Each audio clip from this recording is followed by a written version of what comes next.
Hello, hello, hello. Welcome to the show. Started on time, more or less. Hey, who says I don't treat you? We have an action-packed show today, impromptu show, because I couldn't do a show at the weekend. Obviously, we normally do this on a Saturday or a Sunday, but life intruded. Sorry about that. Turns out I do have some sort of life. It's just quite chaotic. We've got a lot to talk about today. We are going to talk about later an uprising in France, the attempt by Emmanuel Macron, who is the neoliberal centrist dad pin-up president of France, who has tried to force through pension age hikes. The French people did not like this, but actually there's a lot more going on as well. We're talking to Cole Stangler, the brilliant journalist who is in France, who will be reporting on what's actually happening on the ground, what's actually driving this beyond the issue of pensions, which a lot of people have been focusing on, understandably, but it does go much broader than that. And we'll talk about where this is likely to lead. Will the left benefit from it? Obviously, France has a very strong far right in the form of course, Marine Le Pen's movement. But we've got a lot to talk about there. We'll also be talking about the suspension, not the suspension. Jeremy Corbyn been kicked out of the Labour Party, essentially. He's been forbidden, his local party, Islington North, has been forbidden from reselecting him as their local candidate. They've selected him as their candidate in every single election since 1983, before I was born, in which he's won 10 elections in a row. They've been banned, their democratic right to reselect him as an MP, in an overtly factional move by the people around Keir Starmer, who won the Labour leadership on an entirely duplicitous and dishonest programme. We'll be talking about that with Jess Barnard, who is a member of Labour's NEC. She voted, that's the National Executive Committee. She voted to keep, obviously, Jeremy Corbyn, or to maintain the democratic right of his local party to reselect him. But we're talking about what happened in the meeting and where next for the Labour left, because some people might be thinking, that's finished. So we've got a lot to talk about there. First, we're talking about Scotland and, of course, the election of Humza Yousaf, the new First Minister and SNP leader. After, I would say, a pretty acrimonious leadership contest, which pitted chiefly him, who represents the more socially progressive wing of the independence movement, against Kate Forbes, who combined social conservatism with right-wing economics. She got 48% of the vote. What does that tell us about the SNP, about where next for Scotland? We've got lots to talk about in terms of Scotland. Before I bring in two brilliant guests who can actually explain very clearly from Scotland what exactly has happened and what happens next. If you're watching live, do click on the YouTube link and press like and subscribe. You can support the channel, keep it on the road using super chats, which I will read out at the end, which I will remember this time and avoid getting yelled at correctly if I forget, which I'll put your super chats to the guests and thank you at the end. But you can support us on patreon.com/OwenJones84. And you can also listen to us on the podcast. Lots of you do listen on the podcast, so I always forget to, I guess, give that the love that it deserves. Let's go straight in and talk to Rory Scowthorne and Steph Payton. Rory is a historian and writer. Steph has lots of hats, columnist, lots of brilliant columns, which you should read. I often do read to get the lay of the land, I suppose. Hello to you both. Hi. Should we just have a little look at this? Is just see Humza becoming First Minister of Scotland. Mr. Yousaf, will you now take the oaths of office? There are three of them. First, the official oath. You swear that you will well and truly serve His Majesty King Charles in the office of First Minister of the Scottish Government. And now, in relation to the Keeper of the Seal. You swear that you will well and truly serve His Majesty King Charles in the office of Keeper of the Scottish Seal. And the third, the oath of allegiance. I think just watching oaths of allegiance to the king after a while is going to get a bit jarring, so we'll just leave it at that. Let's just start in terms of Humza Yousaf being portrayed as a continuity candidate to Sturgeon. That's broadly how he's been portrayed. It's interesting, he's a millennial. He's actually slightly younger than me, which is humiliating. Steph, do you want to just start with that? What do you think? Is it just straightforward? Humza is just the... Sorry, I shouldn't just have referred to politicians on their first name. Is he just straightforward continuity, or is there anything different? What do you make of his political direction? Yeah, I mean, I think that'll be something we'll see in time. He definitely was, whether, entirely by himself, but also the people around him, kind of selling himself as very much a continuity candidate and someone who was going to continue the path that the SNP was already taking, to see where it would go next. He has kind of promised some reforms, and he's promised to kind of work to reform issues within the SNP itself. But no, I don't think we would be expecting really any radical shift from Humza Yousaf in terms of the direction of the party, not like in the way that maybe some of the other candidates were sort of setting out their table of the direction that they would want to take things. I think we can probably expect more of the same and more of progressing the agenda that the SNP were elected to carry out in the first place. What do you think, Rory? Humza, continuity or any meaningful political differences with Sturgeon's administration? Yeah, of the options available to SNP members, he was absolutely the continuity candidate. You had Ash Regan, who was offering a pretty radical break. It's surprising she's still a member of the party, to be quite honest. She was a real fundamentalist on independence and just wildly critical of the leadership's record on most things. Forbes, again, very much on the right of the party. Humza was styled himself as continuity, but to understand his own views is quite hard, because he's very much a loyalist for his whole career. But from what we've seen so far, what he's essentially doing is doubling down on a particular side of Sturgeonism, insofar as that was a thing. So he is, with his cabinet picks, which he just announced earlier today, has basically opted for a fairly progressive looking cabinet. So he's styled it as the first majority woman cabinet in Scotland. Kate Forbes is back to the backbenches, having been offered rural affairs. And his campaign picked up on some criticisms that had been made of Sturgeon's model of progressivism, which was generally seen as lacking a bit of economic force behind it. So while Sturgeon appealed to or expressed solidarity with LGBT people and showed a kind of commitment to recognition and rights for women, people of color, LGBT people, that often wasn't matched by the kind of financial firepower that was needed to transform towards a more just economy. During his campaign, Yousaf promised to look at a wealth tax, to try and take a public stake in further rounds of licensing wind farms, things like this. These were things missing from Sturgeonism, a kind of economic industrial interventionism. But Sturgeon was very good at talking in that direction and then not doing anything. So there is still a question about whether Humza is just going to pick up on that same habit. But so far, slightly surprisingly, given how close the result was, Yousaf has doubled down on the progressive agenda that he staked out in the leadership campaign. Now, 52% in the end, after second preferences, voted for Humza, the cursed 52-48 dynamic. 48% voted for Kate Forbes, who stood on a socially, clearly very socially conservative, in terms of making clear her instinctive rejection of, on a personal level, of LGBTQ rights, right to abortion, etc., but also economically right-wing. And 48% of SNP members voted for that. I mean, Tartan Tory was an epithet which was thrown at the SNP, certainly in the 70s and 80s. Don't think that was a fair characterization of Sturgeonism. I think I don't think it's an inaccurate description of what Forbes was representing. What does that say about, I mean, should we start with you this time, Roy? I'll keep switching it over. What doesn't that show that actually a very significant chunk of the SNP isn't progressive at all? I'd actually be surprised if someone like Forbes, with her views, would have risen to the top of the current Labour Party, let alone. Do you see what I mean? What does that tell us about the SNP, its internal contradictions?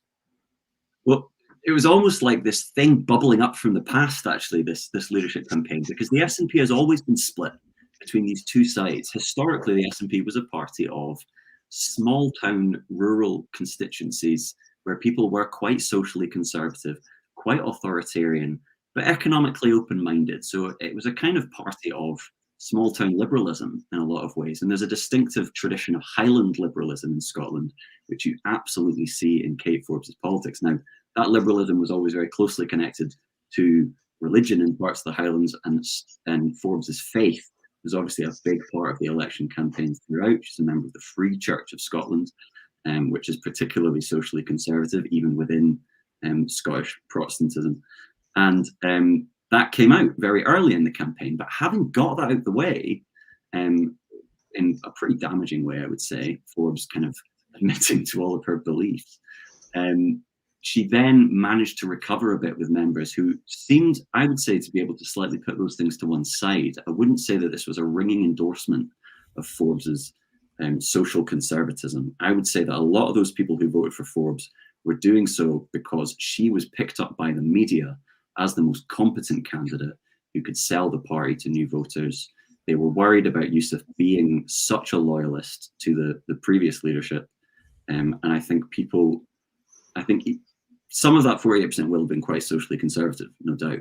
But I would say there was a lot of people who voted for her who were not doing it for those reasons, who were doing it because she was seen as a fresh new face who might be able to clean house a bit.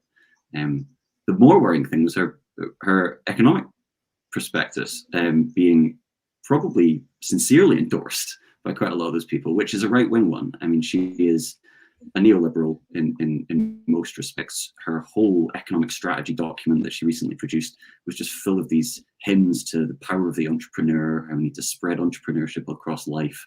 And that's a part of her agenda that was never really properly criticised during the campaign because she was seen as a competent finance secretary. Steph, what do you think? Yeah, I'd say actually, broadly, I do agree with where everybody's coming from there. I mean, if you look at the split of first preferences versus second preferences, that first round of voting, you had Kate Forbes coming in at about 40% and Ash Reagan coming in at just over 11%, which, as someone who's watching it, had that real kind of moment that, are we about to elect a really socially conservative person to the position of First Minister? But when we get to the second round of voting, Humza Yousaf ultimately came out on top. So I don't think it's as simple as thinking that those kind of more socially conservative positions are what was driving all voters. Otherwise, I think Ash Reagan's vote would have more closely aligned with second preferences going to Kate Forbes. I agree. I think it was kind of competency or being perceived as competent that probably drove a degree of the degree of the votes that went to Kate Forbes. But I mean, this is really the culmination of a long split in the SNP and in the independence movement as a whole, of creating a broad church movement and trying to kind of bring everyone along. Is that there have been elements within both the SNP and the independence movement who want to talk broad church, but at the same time kind of also want their perspective, their idea of what it's supposed to be the only one that everyone sort of gets behind. And so now we've ended up in this position where, yeah, there was quite an acrimonious fight throughout the course of this, where arguably Kate Forbes and Ash Reagan did quite a degree of damage to the SNP and its reputation, both as progressive, but also, in terms of the famous unity that the party is supposed to be held for a long, long time. It's kind of all fallen away, and what's been left in its place is a party that now looks broadly like most other political parties in the UK, and that sort of magical shine and mythologized SNP that I think a lot of people have perceived it doesn't exist. It's gone. It's quite a very interesting question for David Barter. What's the probability of major risk forming in the SNP and possible sabotage from the right of the SNP? Can Humza take any lessons from Corbyn's Labour? And it's interesting because I suppose partly maybe what he's referring to there is that when Corbyn won in 2015, he attempted to put together a shadow cabinet basically full of people who completely opposed him, and then that fell apart in a very spectacular fashion as they all marched off a few months later in attempt to bring him down. What Yousaf did is try to appoint Forbes as his rural affairs minister, which is quite funny. It's like you can't appoint in the Scottish government someone to be Northern Ireland secretary. So do you know what I mean? It's like you're giving them an intentionally small job, and a massive demotion from where she was as finance secretary. And I believe only one member of his cabinet didn't vote for him. So what do you think, Steph? Do you think that's quite a canny move? That there's not really much point bringing a load of people in the name of a broad church who might not necessarily have your best intentions politically? See, I actually have a slight point of contention there, because I have heard people talking about this demotion to rural affairs, but Scotland is a very rural country. And some of the language I've heard used around it, I think it kind of does down the rural communities in Scotland who frankly need someone representing them in a parliament that has a, let's say, it focuses in the central belt more than it should. You know, having somebody in there who's like a really good spokesperson and advocate for rural communities across Scotland is, personally, I think, a pretty important job. But at the same time, yeah, sure, it's a step away from maybe like a bigger ticket job than the finance secretary. At the same time, though, I mean, I do wonder how viable a position like that for Kate Forbes even was. I mean, at the beginning of the entire leadership campaign, when, you know, Kate Forbes started sharing some of her views, let's say, I think a few people were rightly asking if she could even stay in the party at the end of this, never mind in a really high up position within the cabinet. But I mean, at the end of the day, I guess Hamza made a degree of a peace offering, and she chose to go to the back benches instead. And that's, I don't know. I don't think it necessarily brings people together. I'm not sure there was an option that would have brought everyone together in the end. Rory, the SNP governed thanks to an agreement with the Scottish Green Party, who are obviously pro-independence, but to the left of the Scottish National Party. And they made it very clear that if Forbes won, that wasn't going to work, and it clearly wouldn't have worked. What is the role of the Greens, do you think, now under a Humza Yousaf administration, and how much actual leverage have they successfully used to push the administration in a more progressive direction? And how much do you think that could, where's that going to go from here? The Greens' inclusion in government was very interesting in the first place. It was a huge deal in a lot of ways. And a thing that I think a lot of people in Scotland have forgotten is that it really transformed the entire narrative around the direction of the SNP.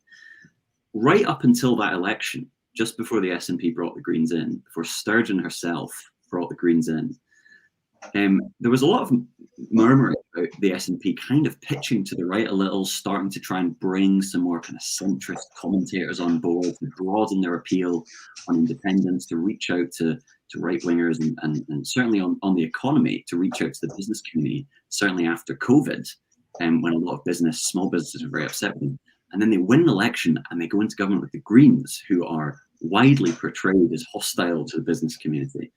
And this really shifted the whole tenor of discussion of the SNP, particularly amongst the kind of centrist media cast in Scotland, who got very, very upset at the prospect of the SNP being influenced by a political force that was not able to be disciplined by the media. The thing about the Greens is they're a fairly member-led party, and they don't particularly care as much as the other parties about what the Times think, and even what the Scottish tabloids think.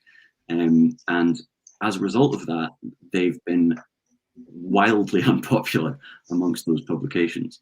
And this has been a lot of the what lies behind the growing hostility to Sturgeon from a lot of kind of Scottish established civil society, who see this new force influencing politics in Scotland that they can't get their claws into. And so the Greens have been very important in turning a lot of people against the SNP, I would say, in making it harder for them to build consensus across civil society. Personally, I would say that's not a bad thing. That civil society is quite a conservative civil society in many ways. But the Greens have not done a huge amount in government, I would say. It's a kind of wait and see thing. Their big promise was a new deal for tenants, and that's supposed to come towards the end of this term in government. And so we'll really find out if they can really shift things left through that. But even since going into government, the SNP have created a slightly more progressive tax system, have done some things for tenants. They implemented a short and not fully substantial rent freeze. They banned some evictions, but all this stuff was a bit milquetoast, a bit kind of short term and soft. And so our really serious shift to the left is yet to emerge from the Greens in government. But it will cause long-term political change in Scotland. The more Greens can build up their credibility, the bigger the vote's going to get. Their vote has largely grown so far. And so they've probably established themselves as a much more serious force as a result of going into government. And Humza winning means that will continue. Steph, what do you think about that? Yeah, I mean, there's a lot of disagreement within the Green Party itself, within the Scottish Greens, about whether or not the Butte House Agreement that kind of brings them together is the right route for the party. I mean, I'd say that there have been Green victories over the last couple of years in pushing the SNP to adopting marginally more left-wing positions, although I reckon people could argue whether or not the SNP had sort of agreed beforehand how much ground they were willing to cede in those positions.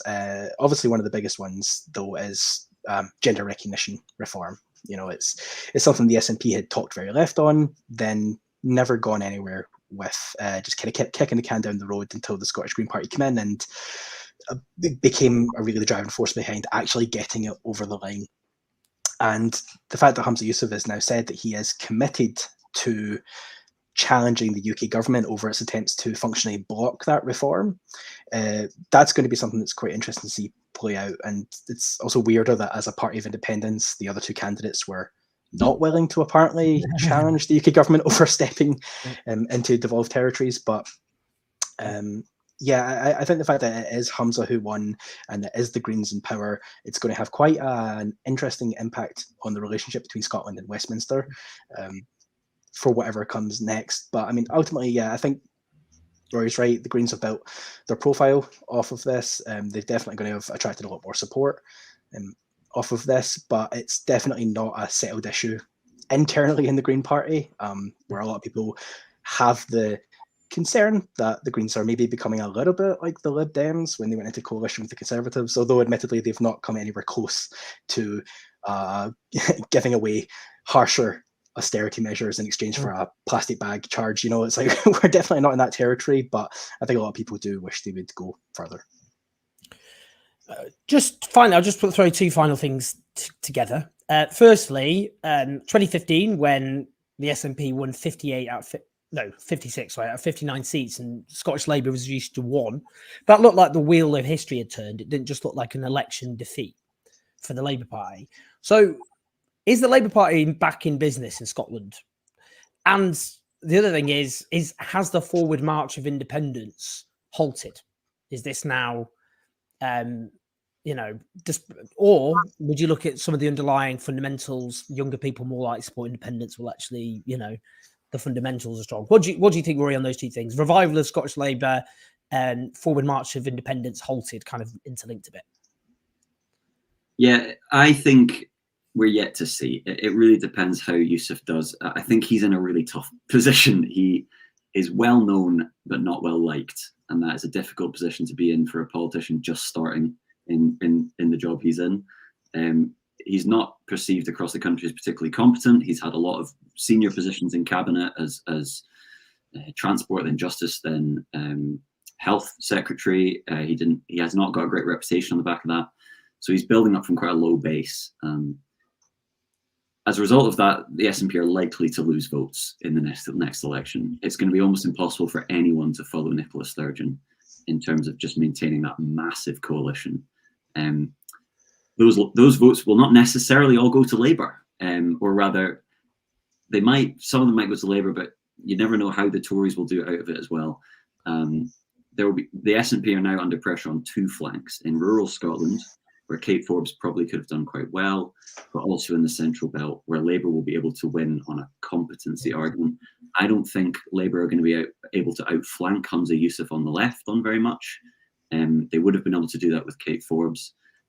So it's really going to be a battle for who offers a kind of a fresh broom to come into politics. If Humza is able to portray himself as a kind of new start for the SNP, refreshing government, bringing in some new ideas, then I think he's got a chance of at least holding those numbers up a bit. But Scottish Labour do definitely have an opportunity. The real opportunity for Scottish Labour is a Labour government at Westminster. If they can get into government at Westminster and actually do something with it, who knows if Starmer will. But if they can do something with it that means a lot more money and investment coming into Scotland, then they can start winning votes back in Scotland. But they need to prove that they care about Scotland and that they'll actually do something before they can start really reclaiming ground off the SNP. Right now, it's unlikely that Labour will be able to actually leapfrog the SNP into first place in Scotland. And Seth, what do you think of those two issues? Yeah, I think I've yet to see anything that would suggest Labour really making any significant comeback in Scotland. And more than that as well, if you kind of look at Scotland's voting history, right? Last time a Westminster majority from Scotland was Conservative was like in the 1950s, right? Up till this sort of seismic moment where the SNP became that party, right? It was Labour.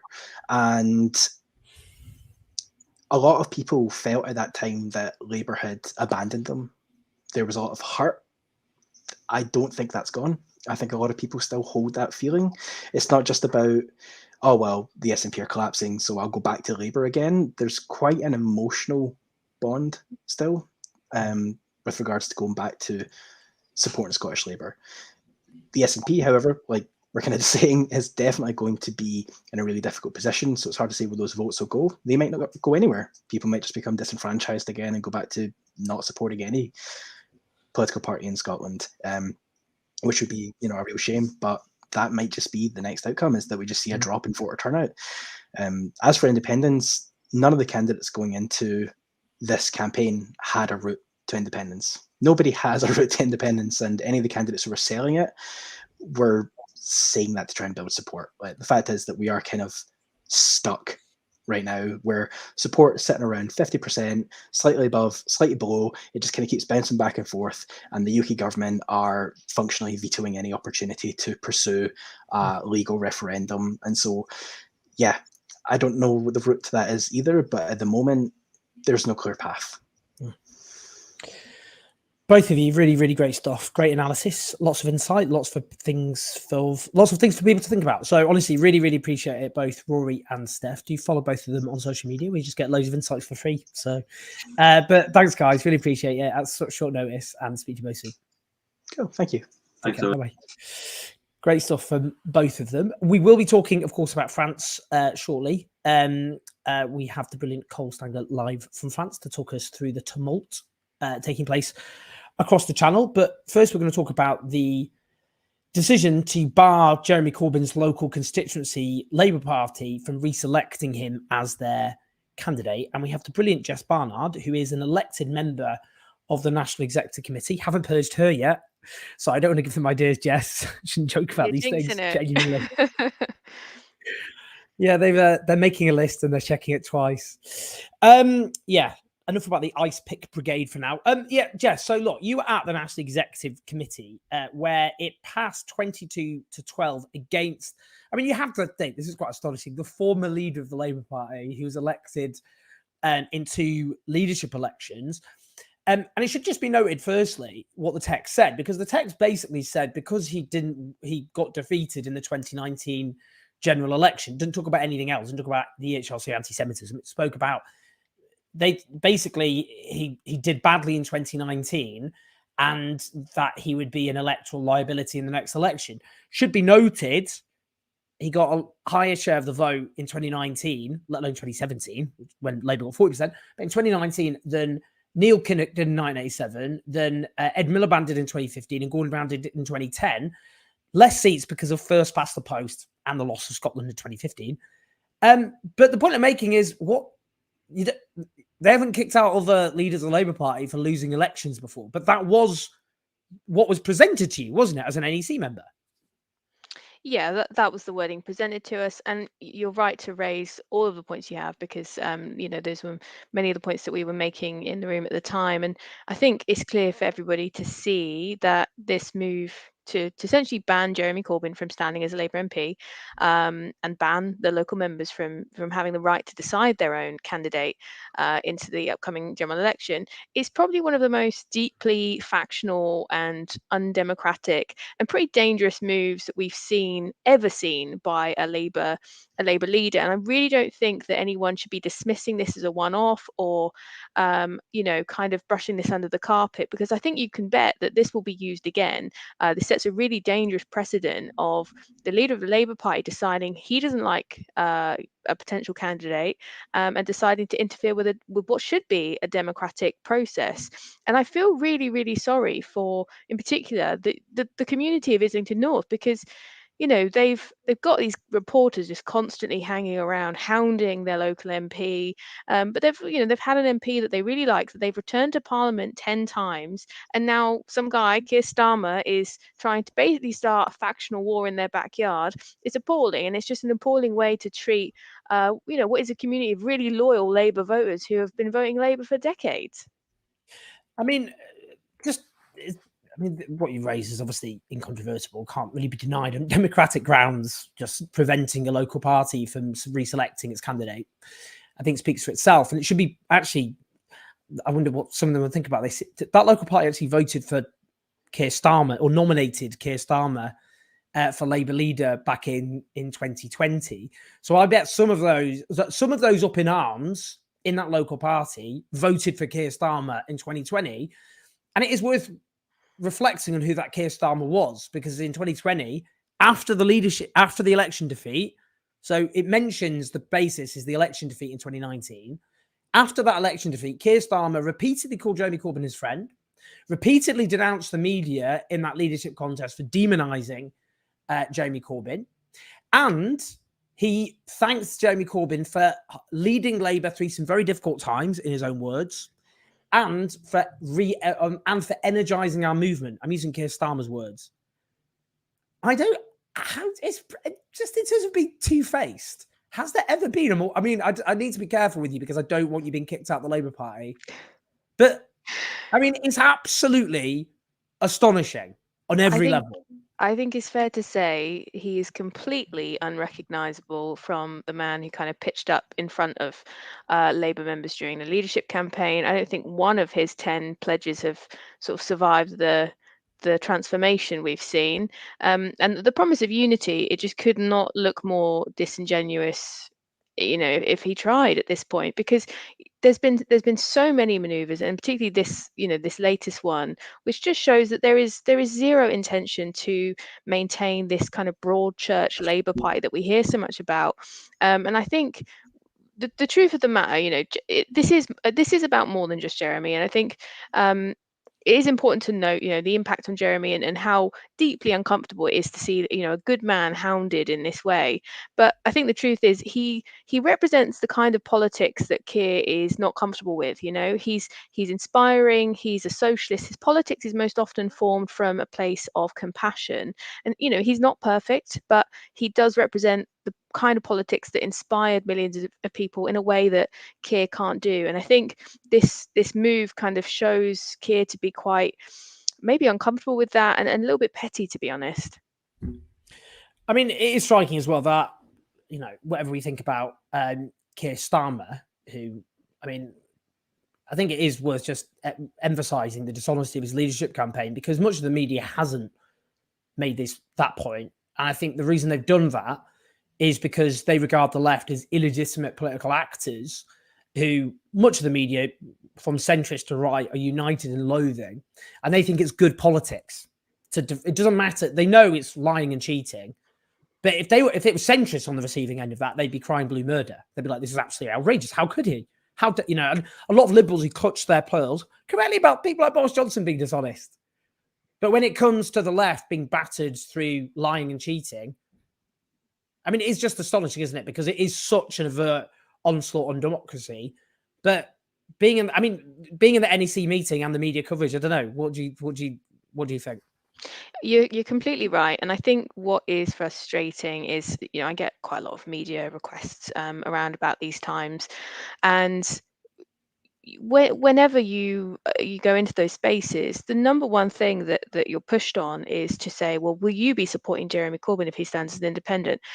By people who know that if you go into a space and you go, oh yes, that you'll be kicked out of the Labour Party in an instant for supporting someone that stood against a Labour candidate. So there's like this deliberate kind of attempt to cause issues for left representatives who are really just there to speak up for members, and there isn't really any interest in scrutinising the people who are actually making these decisions and saying this future Prime Minister, which I believe Keir will be the next Prime Minister, that's if the Tories don't have a shuffle round again. This future Prime Minister is acting undemocratically and quite dishonestly, maybe we should interrogate that, and in the in the public interest, hold him and the people around him to account, not kind of create some controversy with some left figure representatives that that isn't even like a formally elected politician. So it's deeply disappointing, and it's frustrating, and it's tiring, and I think it does show just the scale that we're up against as the left, and how much more we need to build to kind of push back and create a space where we can articulate the kind of change we need to see, and the kind of change we need to see in our own party. Just on that, I mean, FSM the dog is amongst the commentators who've said they ripped up their membership card having heard this news, and a lot of people have. I have to say, one of the maybe privileges I have running lots of different social media accounts is I can read the comments of lots of Labour Party members or people who used to be in the Labour Party, and again, a lot of the people I've seen leaving the Labour Party discussed voted for Keir Starmer. You and I voted for Rebecca Long-Bailey, but a lot of people who voted for Jeremy Corbyn twice did vote for Keir Starmer because of his pledges. But the point I'm making is a lot of them think, well, there's no hope now because the left has been vanquished. And actually what they're doing to Jeremy Corbyn here is just a punishment beating, and partly to terrify other left-wing Labour MPs that if they bother to stick their heads up over the parapet, they'll be kicked out of the Labour Party as well, which means they're in a sealed tomb. I mean, they either get kicked out of the Labour Party or they stay in, but they're essentially silenced. Whilst in parliamentary selections, they've been systematically rigged to stop anyone on the left, almost, with basically one exception, from being selected. So I guess a lot of people think, well, there's absolutely no hope. This is the most authoritarian leadership in the history of the Labour Party, and the left is dead and it's not coming back. Yeah, and that's a completely fair point. And I think I don't have the answers. I don't have a magic solution that's going to result in socialists kind of storming back to power in the Labour Party. But I think, I want to recognise there is a lot of anger, and I think I get quite a lot of people replying to me and emailing me, telling me that they're leaving the Labour Party. Also, people calling on me to leave the Labour Party, and I think it's important to note, I really feel sad that so many people feel that the Labour Party isn't their home anymore. And I don't think that, I don't have any kind of ill wishes on those people, but I think it is probably unhelpful for us to spend our time kind of arguing with each other. For those people who decide to stay in the Labour Party to try and change it, I think that's a good thing. If people decide to leave and spend their energy trying to campaign outside the Labour Party, however that might be, in like their unions or in grassroots campaigning, that's also something that we need in order to change things in society. I think, as someone who's on the NEC, there's no point where I wake up in the morning before an NEC meeting and think this is going to be a laugh. When I stood for this election, I think we knew just how kind of hard this would be. We knew it would be quite hostile. We knew it would be difficult. We knew we probably weren't going to win many votes in that space, but we are there to speak up for members, and we are there to report back and shine a light on the things that are going on, to try to challenge them and try to empower members to challenge them. And that's a really important job for us to do. And let's look at the reality. One of two parties is going to win the next general election. That'll be the Labour Party or the Tories, and I think it's likely that it'll be the Labour Party.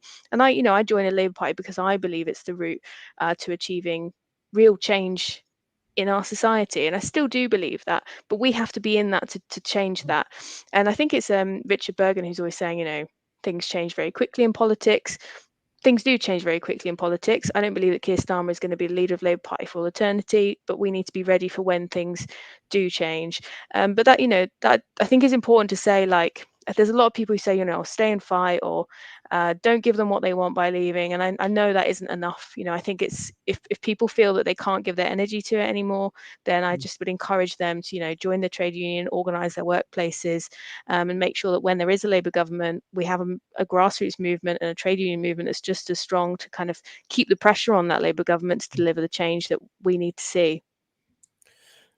Just lastly, I mean, David Barrett asked about whether it's likely Jeremy Corbyn will join the Greens, and just to answer that, personally, I don't think he will do that. I think he is likely to stand, but he will stand, I think, as an independent candidate. But I mean, just finally on that, and I've got to be careful here because I'm obviously not trying to ask you something which will put you in trouble amongst the witch hunters and Stalinists,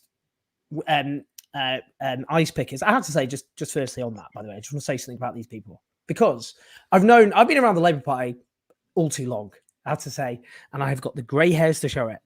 And what I would say is, whatever I think about New Labour, the people, I keep saying this, but I'll keep saying it. The people behind New Labour were substantial figures. They were actually quite, they were people like Tony Blair or Gordon Brown or Alistair Campbell or Peter Mandelson, or all the people around them were actually quite impressive figures in some senses, in some meaningful sense. And these people are crap. They are so mediocre. They are so insubstantial. They don't, they're just, all they care about, really, what makes their heart beat a little bit faster is taking on the left, or the Trots, as they put it, which is anyone to the left of Gordon Brown. They don't care about anything else. They have no vision for the country. They have no ideas for the country in its greatest crisis since World War II.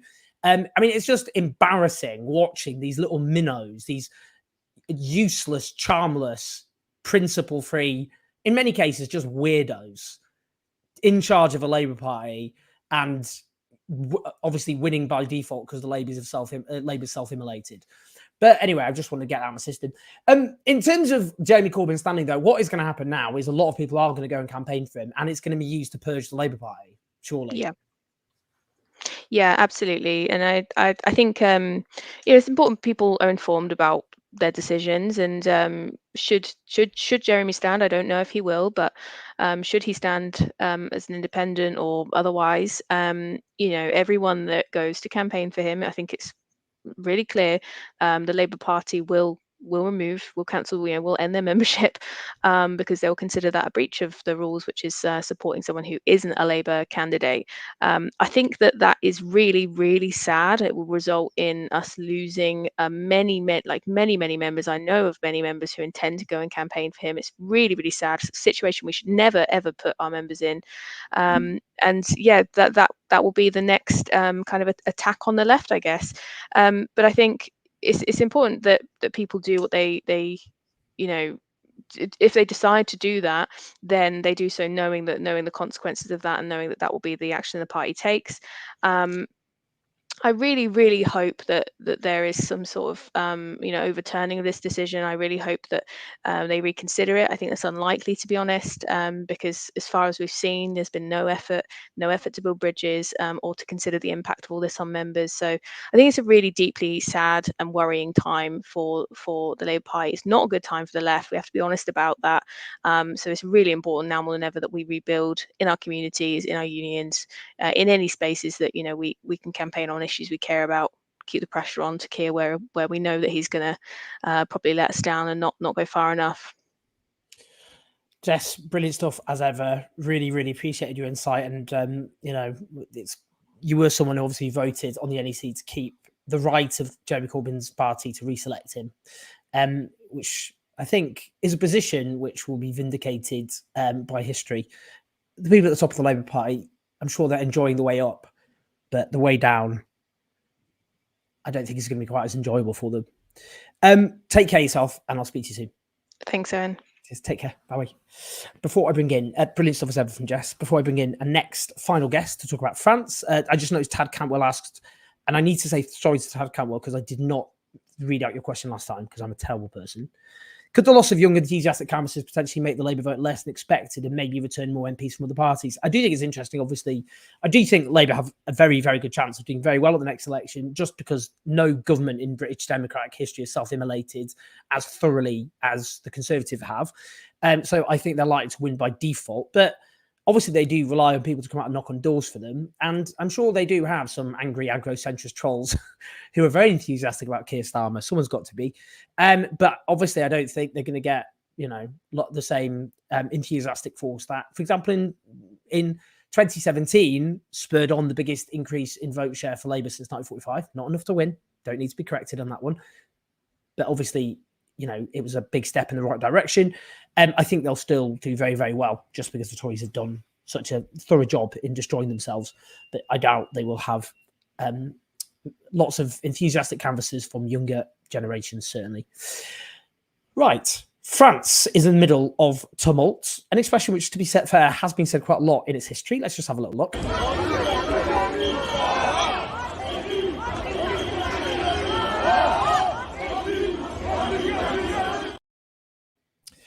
Let's bring in Cole Stangler, the brilliant journalist who is in La France. So, Cole, great to see you. Likewise, thanks for having me. First of all, just to explain, so what triggered this mass upheaval was Emmanuel Macron's attempt to increase the pension age, which he forced through via executive decree because he didn't win the vote in Parliament because he lost his presidential majority in the National Assembly. And firstly, just explain what those pension reforms are, but also why is it proved such a focal point? Because I mean, in Britain, they've done this. They've increased the pension age far higher than France, and no one's even noticed. So, is there more things going on here that maybe need unpacking? Yeah, definitely. I mean, I think you can sort of look at this movement in two phases, I think, if you want to simplify things. One is the first phase really would be from the start of when the reform was first formally announced, and that first day of union-led strikes and protests in January, so late January. It's now been going on for more than 2 months. I think the first phase of the movement was really focused generally on this question of the pension reform. And I think you had some other broader economic malaise and frustrations with Macron pent up in there. But I think what happened really since mid-March, since the government, what's happened since mid-March is we've had a sort of shift, an evolution in the movement to not just be about this question of pensions, which is deeply unpopular, I'll get to in a second, but also one that touches on bigger issues about French democracy. And more particularly, perhaps the lack of the feeling of French democracy not being adequate, people not being represented, and the way the government has gotten this bill through past the finish line, so to speak, has made a lot of people infuriated using this constitutional maneuver, Article 49.3, which allows them to approve legislation without an up or down vote in the National Assembly. That's what President Macron has done, and that's, I think, provoked a lot of discontent. And I think as well, just in that second phase, if you look at the reaction of the police too, I think that's also fueled some of the discontent. So just to take a step back, if we go back to that first phase of the movement, the real kind of underlying issue here of pension reform, the government's law is hiking the retirement eligibility age from 62 to 64. And because we have the time to actually sort of get into the details, I want to stress that we often just talk about the retirement age, but no, this is the eligibility age, that floor, the lowest, the earliest age at which you can retire for most workers would move from 62 to 64. That doesn't mean that everybody's going to be retiring, all of a sudden at 64. It doesn't mean that everyone's retiring at 62. A lot of people will be retiring even later than that because you also have to validate a certain number of years of paying into the system in order to access a full pension. The new rule is going to be, it's already 43 according to previous reforms, so 43 years worked in order to access a full pension. So very concretely, let's take someone who's 21 years old today, 22 years old today, just starting in the workforce. You add 43 and 22, they're not going to be retiring at 64. It'll be later than that, and you can sort of look at different careers. So already the hike in the retirement eligibility age, has upset a lot of people because, I think there's a few things going on. If you look at the French left and the labor unions in France that still have quite a lot of sort of appeal across the broad population, for them, the right to retire with dignity is, a pillar really of social progress. And, speaking with François Ruffin, MP here with La France Insoumise, I think he puts it really well. He talks about the right to retirement being sort of one victory in this broader struggle to have less time working. So that begins with, winning the right to not have children be working. Then it means Sundays off from work, then Saturdays off from work. Then it means lower work week, less hours on the job.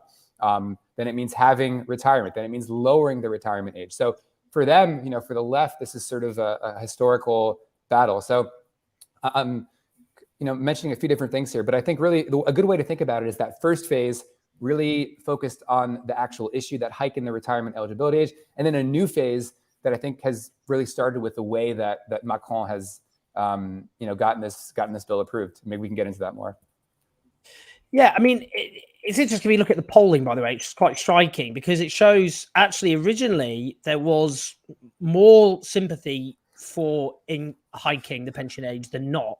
And there's been an absolutely dramatic collapse. So back in September 2022, favourable was 59%, unfavourable 41%. That's now switched to 69% unfavourable and 31% favourable. So I mean, that's the success surely of the protest movement. The protest movement made its argument, and that's shifted the position. And also it should be said as well, not only the left opposed it, but also the far right have also opposed it.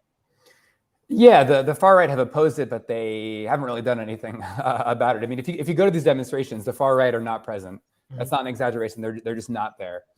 These demonstrations are dominated by the labor unions and by left-wing parties. But that graphic is interesting that you just showed, Owen, because actually, if you look also at that shows opposition to this reform. So we're at 7 out of 10 people are opposed to the reform. 7 out of 10 people also say they support the protest movement, even after the government has approved it. Right now, there's really, if you're sort of on the side of unions and protesters, which is, I should say, the sort of majoritarian view at this point in France, there are really two options, two ways to really stop this bill right now. One is the hope of continued street protests that could force the government to back down. There actually is a precedent for that. In 2006, you had mass protests over a youth employment contract.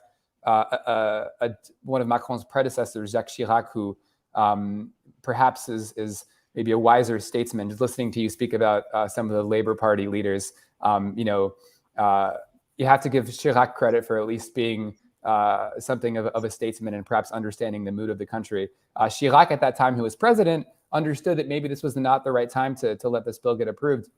And so ultimately, the prime minister didn't apply it, and the National Assembly went back and actually repealed it. So you have a precedent of the government backing down in the face of mass protests. And the other option that protesters are hoping for is that the French Constitutional Council, which is sort of the equivalent of the Supreme Court, could actually invalidate part or all of the reform. They're supposed to issue a ruling on that on April 14th, if I'm not mistaken. And in the meantime, we still have another wave of protests that's taking place next week on April 6th. But just to take a step back, if I can, to talk about sort of the opposition here.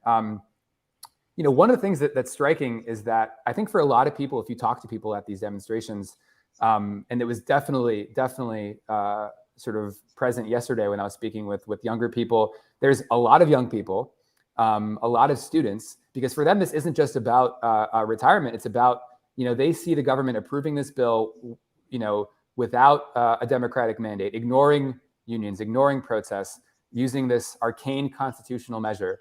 And they see the police repression of the movement as well. And I think that's another topic we can maybe talk about. I think that's, fired people up as well. And so, I mean, imagine, this is the cover today of Libération, which is a mainstream center-left, left-wing newspaper, but not by any means far left. Their cover today was Génération 49.3, so Generation 49.3, referring to that article of the Constitution showing young people. Because imagine if you're, 20 years old, you're growing up in France, you've just come out of this, this horrible pandemic. The economy is not good. The job prospects are limited. You care maybe about climate change. You want to see, social progress. And you look at this government that's just cracking down, literally cracking down on protesters, not respecting the democratic process. And I think they've unleashed this movement that again really goes beyond just pensions. We're talking about democracy. I think for a lot of, as kind of trite as that can sound, if you talk to a lot of the people, it's this very profound sense that the government does not care about them, and that we need to have a more democratic country here in France. Yeah, I mean, just in terms of, before I talk about police violence, I mean, in terms of where things are at the moment, I mean, is a protest movement in danger of fizzling out? And where do things stand in terms of the leadership? Because obviously what happened, I in fact met you in person just after the first round of the last presidential election, when Mélenchon, who represents the forces of the more radical left, was narrowly kept out of the second round by Le Pen, who went on to lose, of course, against Macron. A lot of people on the left voted for Macron to stop Le Pen. But equally then in the parliamentary elections, the left did very well. And actually, unlike, say, Britain, the centre-left was forced to accept a junior role to the more radical left. And the radical left got a very substantial showing in those parliamentary elections. So, I mean, where do things stand there? And particularly given the danger of the far right ever being present in France and able to suck up disillusionment, even though they're not, as you've said, leading these protests? Yeah, no, I mean, it's a good question. I think, we have one sort of, rather than talk about polls, like that, get to that in a second, but we have one real concrete case study of this, which is last weekend in Southwest France, in a very left-wing district for the legislative elections. There was a special legislative election currently held. The seats currently held by La France Insoumise, and the vote total for the Macronist candidate just completely collapsed when you compare it to last summer. Last summer, so in 2022, the Macronist candidate got around 20% and qualified for the second round, where she then lost to a candidate from La France Insoumise, backed by the left-wing alliance, the NUPES, or whatever you want to call it. There's a million ways to call it. That candidate this time around got around 10% of the vote. So really cut in half. And that candidate came in fourth place this time, very far from qualifying. The second round this time around is the La France Insoumise candidate versus a dissident, without going into too much detail, a dissident socialist. And then in third, the National Rally, and then in fourth, Macron's candidate. Okay, so very concretely, what does that say? It shows us that even this is a particularly left-wing district, it shows that Macron's party is suffering directly from this reform. That's one thing, a concrete example. And if you look at the polls just more generally, Macron's party, I think there's one big poll that shows a 4% drop and a slight increase for the National Rally, and the left wing holding basically steady. So yeah, I mean, I think we're seeing a collapse in Macron and in Macron's support. The thing about the far right is, they've sort of taken just a backseat to the whole protest movement. They say they oppose the reform. They don't go to the protest. They don't do much in the National Assembly, but they're trying to appear as sort of a responsible alternative to Macron. And in some ways, there's actually unity between the National Rally analysis and the Macronist analysis, both of which paint the left wing as essentially irresponsible, dangerous people who don't, respect the rules of French democracy. There's been a whole fuss made about the way that they're interrupting, the way they conduct themselves in Parliament. This is really like, catnip for the Macronist base, but it's also a point in which they agree with the National Rally. It's this idea of, order versus chaos. And I think that's one thing that's been pretty striking about the movement, among others, is the way in which, it's shown to what extent the Macronists view the left, and I say not just the far left, the left, as a political adversary on par with the National Rally. That France did not, that was not how things used to be. That's a particular evolution that we've seen under Macron. And that's, I think, a frightening evolution. One more darker aspect, I think, of this political crisis that we're going through. Just want to ask you about police violence, both in of itself, just how extreme is the police violence we're seeing? I remember again when I was in France last year, and young leftists pointing out that the police violence under Macron was the worst they'd seen under any administration in France, and several before any of this. There were many cases of French protesters losing eyes and having severe injuries. So I'm just wondering about the extent of that violence. But the other thing is, if we just think about French history, Les Événements of May 1968, what happened there was police brutality against French students proved a trigger for then what became a big upheaval. I'm not saying France 1968 is going to repeat itself when you had a mass general strike in a revolutionary situation. Charles de Gaulle actually fled the country that time, the president. But yeah, just how bad is the police violence, and could it provide a trigger for, particularly spurring on many of those young French protesters you've talked about? Yeah, I mean, I think it already is, encouraging people to come out to the protests, ironically, because it's actually been sort of a dissuasive, factor in previous years. But, this is an issue that has gotten a lot of attention, and it's not just, very mainstream forces are institutions are talking about this now. You've had, Amnesty International, Human Rights Watch, the Council of Europe, the Human Rights Commissioner, I believe, I want to get her title right. The Council of Europe Commissioner for Human Rights, Dunia Mijatovic, has been critical of the French police violence. You really have two things going on. One is just the excessive use of force. This is something that the French police are very good at doing, using excessive force in protests. And another thing that we've seen is arbitrary detention, or preventative detention of people. So when they're coming to protests or at the end of protests, the police will swoop people up. And then the mentality is really, well, we'll deal with, if there are charges to be filed later, or maybe they were doing something, maybe not, but we'll swoop them up anyways. This has been an increasing occurrence in the last couple of weeks, as we've seen these undeclared nightly demonstrations. So these two things, excessive force and preventative detention, which is not something you typically have in a democratic society.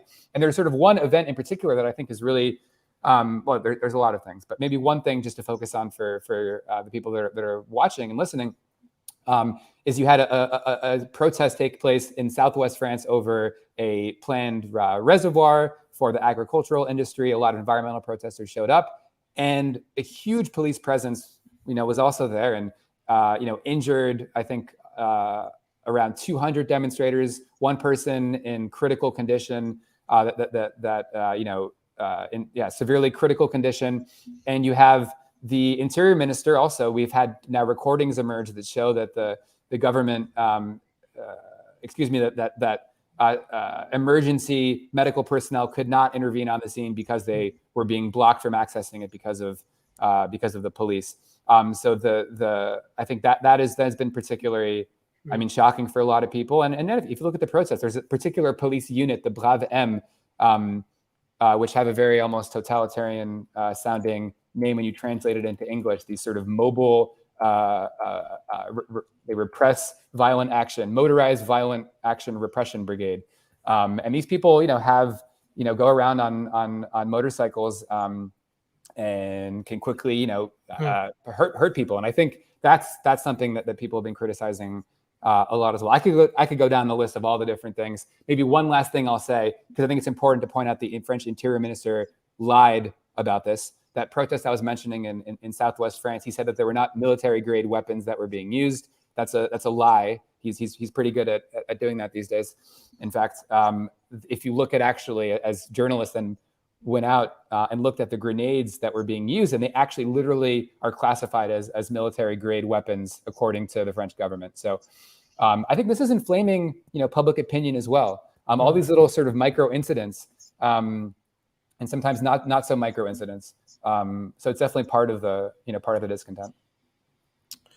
Cole, really, really brilliant stuff. And you can follow Cole's updates on Twitter, Cole Stangler, that's Stangler, Cole Cole. But really, really compelling and insightful stuff. And I think, obviously the scenes of brutality from the French state are horrific as expected, but it is heartening to see a broad resistance movement in a country in an era when the alternative often is fascist barbarism.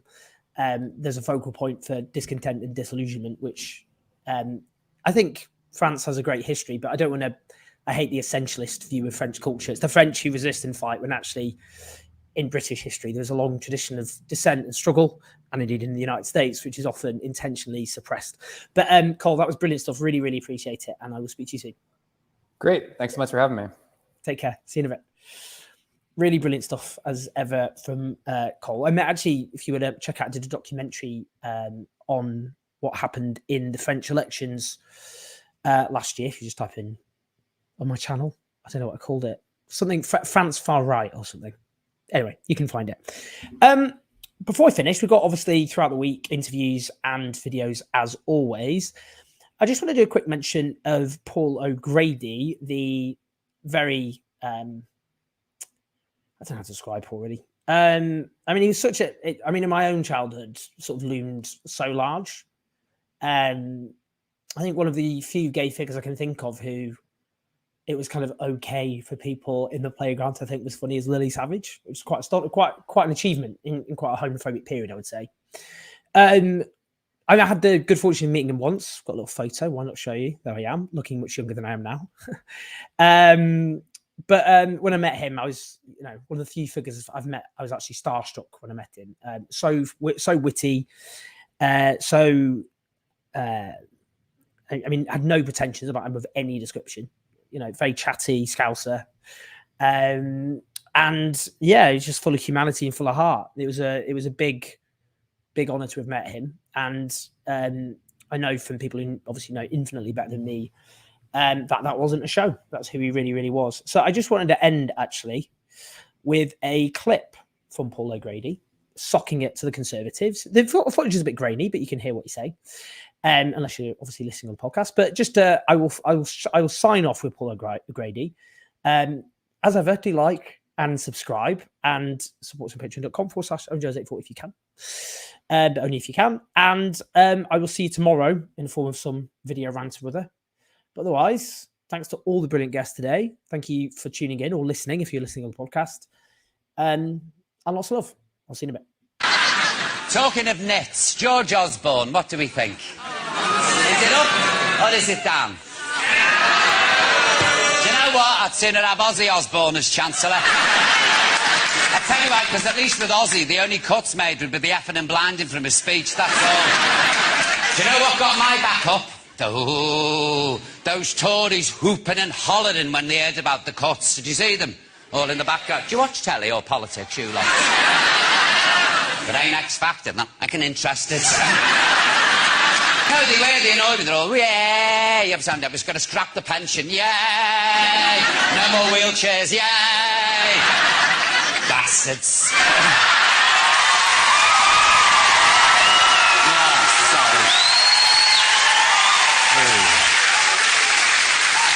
I do apologise for the language, that just fell out. I bet when they were children they laughed in Bambi when his mother got shot. I bet that.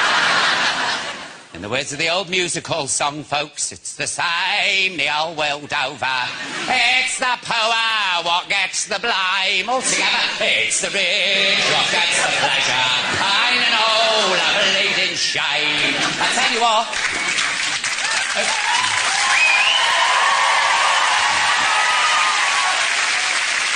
It wouldn't be the French. Look at them now, the French kick off if the coffee's cold, for God's sake. We should take a leaf out of their book. Oh, yes.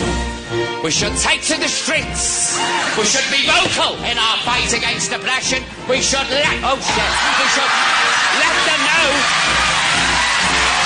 that we are not taking these draconian cuts lightly. We should fight for the rights of the elderly, of the poor, of the sick, and of the little children.